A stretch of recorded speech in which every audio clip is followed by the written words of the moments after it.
Or have I ever had a one-night stand? It was considered a one-night stand. No, naging kami eventually.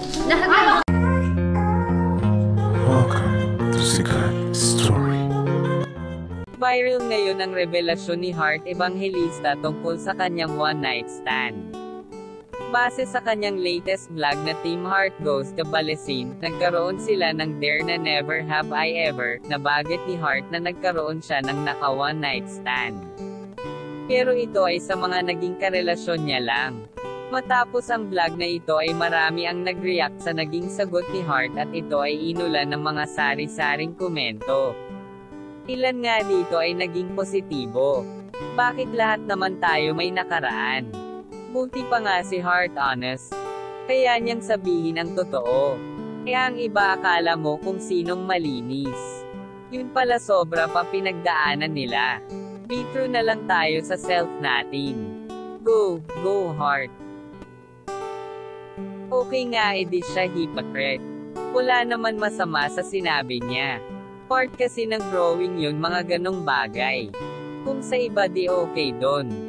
Kanya-kanya tayo ng pananaw. Pero yun ang new normal ngaon sa ating lipunan. Marami na akong naririnig na mga ganitong kwento para sa akin ay okay lang. Dapat mga ganyang bagay di niya kain kwento.